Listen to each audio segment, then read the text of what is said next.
নমস্কার। People's voice নিউজে আপনাদের সবাইকে স্বাগত। অভয়া ধর্ষণ এবং খুন যে মামলা চলছে, আমরা প্রায় অনেকটাই আশা হারিয়ে ফেলছি। আমাদের অনেকেরই মনে হচ্ছে যে প্রকৃত বিচার পাওয়া গেল না, যদিও এখনো তদন্ত চলছে আদালতের নজরদারিতে, হাইকোর্টে। কিন্তু কেউ বিশ্বাস করতে রাজি নয় যে শুধুমাত্র ওই চিকিৎসককে খুন করেছিল একজন সিভিক পুলিশ, আর কেউ এই ঘটনার পেছনে জড়িত নেই। এখনো পর্যন্ত কিন্তু তদন্তে সেটাই হয়ে এসেছে। কিন্তু শেষ হয়েও কি হলো না শেষ, এই প্রশ্নটা আজকে চলুন আমরা তুলি। কেন বলছি? কারণ হচ্ছে, বেলেঘাটার বিজেপি কর্মী অভিজিৎ সরকার খুনে সিবিআই যে অতিরিক্ত চার্জশিট দখল করেছে, তার থেকেই কিন্তু আবার বলতে পারেন একটা আশার সঞ্চার হচ্ছে। তাহলে কি এবার অভয়া সহ বাকি যে মামলাগুলো দীর্ঘদিন ধরে কেন্দ্রীয় এজেন্সি তদন্ত করার পরও ঝুলে রয়েছে, সেগুলো কি এবার আলোর মুখ দেখবে? 2021 সালে বিধানসভা ভোটের পর খুন হতে হয়েছিল বিজেপি কর্মী অভিজিৎ সরকারকে। তার বাড়ির কাছে তাকে খুন করা হয়। এরপর আদালতের নির্দেশে রাজ্য জুড়ে মোট 55টি মামলার তদন্ত শুরু করেছিল সিবিআই। এর মধ্যে অভিজিৎ সরকারের খুনের তদন্ত ছিল। অভিজিৎ সরকারের পরিবার বারবার করে তারা বলেছিল যে এই খুনের পেছনে প্রভাবশালীরা জড়িত, এলাকার বিধায়ক জড়িত, কাউন্সিলর জড়িত এবং এক পুলিশ জড়িত, একাধিক ব্যক্তি জড়িত। এবং বিজেপি কর্মীকে তার বাড়ির সামনে এসে খুনের হুমকি পর্যন্ত দিয়ে যাওয়া হয়েছিল। এরপর সিবিআই তদন্ত ভার নেয়, কিছু গ্রেপ্তারি হয়, অনেকের নামে এফআইআর হয়, তারপরে 15 জন পালিয়েও যায়, তাদের নামে পুরস্কার ঘোষণা করা হয়। এসবের মধ্যে অভিজিৎ সরকারের পরিবার কিন্তু মাঝে মাঝেই হতাশাগ্রস্ত হয়ে পড়েছিল, কারণ তাদের আক্রমণের অন্যতম লক্ষ্য ছিল এলাকার বিধায়ক পরেশ পাল এবং কাউন্সিলর স্বপন সমাদ্দার এবং আরেকজন কাউন্সিলরের প্রতি। তারা সরাসরি বলতেন যে পরেশ পালের নির্দেশেই এই কাজ দুষ্কৃতীরা করেছে। কিন্তু এবার পরেশ পাল বা স্বপন সমাদ্দার এদের সিবিআই ডেকে জিজ্ঞাসাবাদও করেছিল। জিজ্ঞাসাবাদ যে করেনি সেটা নয়, কিন্তু তাদের কোনো রকম অভিজিৎ সরকারের পরিবারের দাবি মতো তাদের কোনো রকম গ্রেপ্তার করা হয়নি। তাই এই পরিবার মাঝে মধ্যে সত্যি, তার ভাই মারা গেছে, তাই দাদা সেই ক্ষোভ, রাগ, জ্বালা, তার থেকে কিন্তু বারবার করে বলেছে যে সিবিআই কম্প্রোমাইজ হয়ে গেছে, সিবিআই আসল অপরাধীদের ধরছে না। তা সে বারবার করেই বলেছে। অবশেষে বুধবার সিবিআই যে অতিরিক্ত চার্জশিট বা সাপ্লিমেন্টারি চার্জশিট জমা দিল, সেখানে কিন্তু এই তৃণমূলে বেলেঘাটার বিধায়ক এবং 2 কাউন্সিলরের নামও আছে। এরপর যখন দাদাকে তার ধরা হলো সংবাদ মাধ্যম, দাদা কিন্তু সত্যি, দাদার হাসি আর কি, জাস্টিস এর প্রথম ধাপটা হয়তো তারা পেরোলো, কিন্তু আদালতে বিচার হবে। কিন্তু তারা মনে করেছিল, ওই যে বলেছিলাম যে সিবিআই বোধহয় বিক্রি হয়ে গেছে, সিবিআই বোধহয় সঠিকভাবে তদন্ত করছে না। সেটা দেখলাম অভিজিতের দাদা বলছিল যে আমরা খুব গালাগালি দিয়েছিলাম, কিন্তু সিবিআই এর যে তদন্তকারী অফিসার তিনি ফোন করে বললেন, আপনারা তো অনেক গালাগালি দিয়েছেন, তো আমাদের তো অনেক সময় লেগেছে, হ্যাঁ, ডকুমেন্টগুলো, তথ্য প্রমাণ নথি জোগাড় করতে তো সময় লাগে, আর বিশেষ করে প্রভাবশালীদের বিরুদ্ধে যদি হয়। অবশেষে বিধায়কের বিরুদ্ধে চার্জশিট জমা দেওয়া এবং পরিবার খুশি। দেখুন, এরপরে যদি আইনের প্রসেস ধরেন, তাহলে চার্জ ফ্রেম করা হবে, যাদের নাম চার্জশিটে দেওয়া হয়েছে তাদের চিঠি দেওয়া হবে, তাদের বিরুদ্ধে কি কি অভিযোগ আছে সেগুলো জানানো হবে, এবং তারা স্বীকার করবেন না, কেউ তো স্বীকার করেন, অস্বীকারই করবেন, তারপর মামলাটা এগিয়ে যাবে। এবার সেই মামলা যত তাড়াতাড়ি নিষ্পত্তি হয়, তবে তত তাড়াতাড়ি অভিজিৎ সরকারের আত্মা হয়তো শান্তি পাবে। কিন্তু এই ঘটনা পরই আশা জাগা তো স্বাভাবিক যে অভয়ার ধর্ষণ এবং খুন নিয়ে সিবিআই যে পরবর্তীকালে অতিরিক্ত চার্জশিট দেবে, তাতে অনেকের নাম উঠে আসবে। কেন বলছি কথা?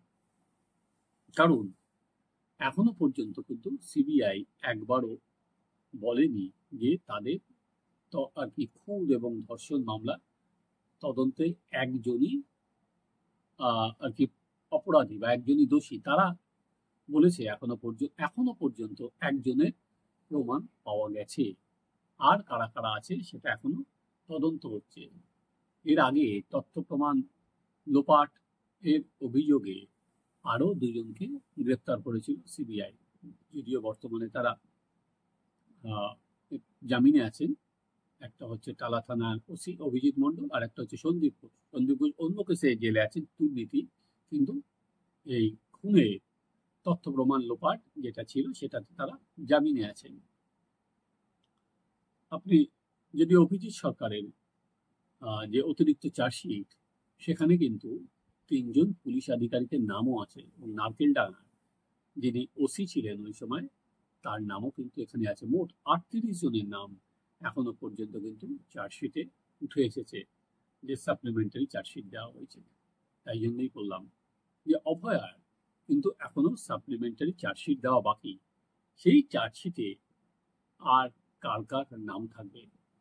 একটা হচ্ছে এই যে সিভিক ভলেন্টিয়ারের সঙ্গে আর কারা কারা ছিলেন প্রত্যক্ষভাবে খুনে। কারণ অভিজিতের অভিজিৎ না, অভয়ার বাবা এবং মা একাধিকবার তারা বলে গেছেন যে এই কাজ একজনের পক্ষে সম্ভবই নয়।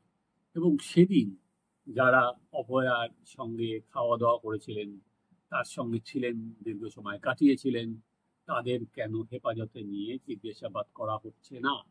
এরকম নানাবিধ প্রশ্ন তারা তুলেছেন, তারা আদালতে জমা দিয়েছেন। সিবিআইকে সেখানে, স্বাভাবিক সিবিআই সেখানে চাপের মধ্যে আছে, এবং সিবিআই এর লোয়ার কোর্টে যখন জাজমেন্ট বিচারক দিয়েছিলেন, তখনও কিন্তু সিবিআই এর যে তদন্ত, যে গাফিলতি, সেটা কিন্তু পরিষ্কারভাবে যদি বিচারপতি তার রায় ছত্রে ছত্রে উঠে এসেছিল।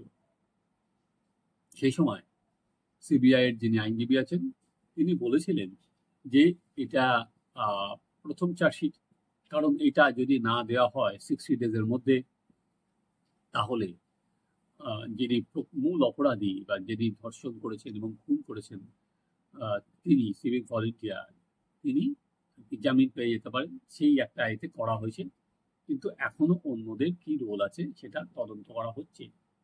যেমন সিবিআই আদালতে জানিয়েছিল যে টালা থানায় বসে আর কি তথ্য এবং প্রমাণ নষ্ট করা হয়েছে, আহ, এবং তারা পরবর্তীকালে বলেছে যে প্রচুর ডিজিটাল স্যাম্পল আছে যেগুলো তারা কালেক্ট করেছে। ফোন হতে পারে, ভিডিও হতে পারে, সিসিটিভি হতে পারে, সেই ডিজিটাল এভিডেন্স গুলো কালেক্ট করে তারা পরীক্ষা করছে। প্রচুর কিছু বিস্ফোরক পাওয়া গেছে।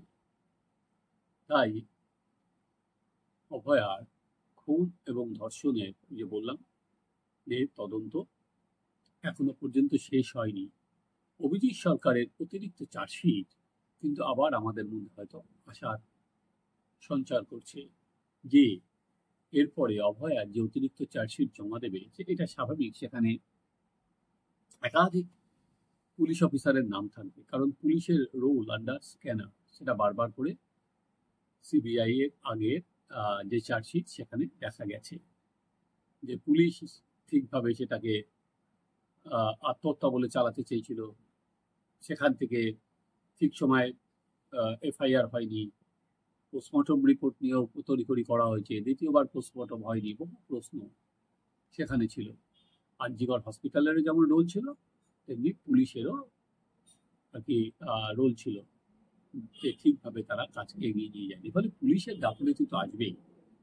এবার সেটা কোন পর্যায় পর্যন্ত যাবে?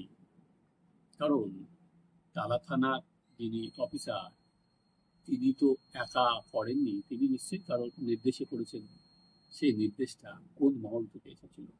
এটা এই ষড়যন্ত্রের কারা কারা ছিলেন। যেমন এখানে আহ, পরেশ পালকে ষড়যন্ত্রী হিসাবে উল্লেখ করা হয়েছে কোট আনকোট, তেমনি এখানে ষড়যন্ত্রী কারা কারা কারা আহ, পুলিশের মধ্যে, কারা কারা হসপিটাল অথরিটির মধ্যে, এবং কারা অভয়ার সেদিন, অভয়ার সঙ্গে যারা সেদিন ছিলেন, একসাথে ডিনার করেছিলেন, তারাই বা কারা।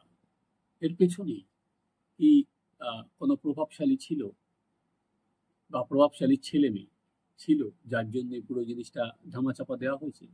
আশা করি সেটাও তদন্তে উঠে আসবে। কারণ এই আহ, তদন্ত রিপোর্ট, এই সাপ্লিমেন্টারি চার্জশিট কিন্তু সেই আশাটা জাগাচ্ছে যে সিবিআই গালাগালি যদিও ওটাতেও খেয়েছিল, যে তারা কিন্তু তাদের মতো করে একটা সমাধান সূত্রে পৌঁছাতে চাইছে। হ্যাঁ, এটা ঠিক যে এখানে প্রচুর মামলা আছে যেটা সিবিআই বহুদিন ধরে তদন্ত করছে, অথচ মাথা পর্যন্ত পৌঁছাচ্ছে না। সেটা একাধিক চিটফান্ডের মামলা আছে, সেটা বলা যেতে পারে শিক্ষার মামলা আছে, গরুর মামলা আছে, কয়লার মামলা আছে, ফলে মামলার কোনো শেষ নেই। সেই একাধিক যে মামলার শেষ পর্যন্ত সিবিআই তদন্তে কিন্তু ফলপ্রসূ কিছু হয়নি। চলছে তো চলছেই, চলছে তো চলছেই, চলছে তো চলছেই। তাই সিবিআই তদন্ত কোনো কেসে দিলেই সঙ্গে সঙ্গে যারা আর কি জনতা, তাদের মনে হয় যা কেসটা বোধহয় আবার জলে ফেলে দেয়া হলো। কিন্তু অভিজিৎ সরকারের সাপ্লিমেন্টারি চার্জশিট, কেন্দ্রীয় এজেন্সির দক্ষতা নিয়ে বারবার যে প্রশ্ন উঠল, সেটাই বোধহয় কিছু সময়ের জন্য অন্তত দাঁড়িয়ে পড়ল। তারা দেখতে থাকুন আমাদের চ্যানেল সাবস্ক্রাইব করুন, আপনাদের মতামত জানান।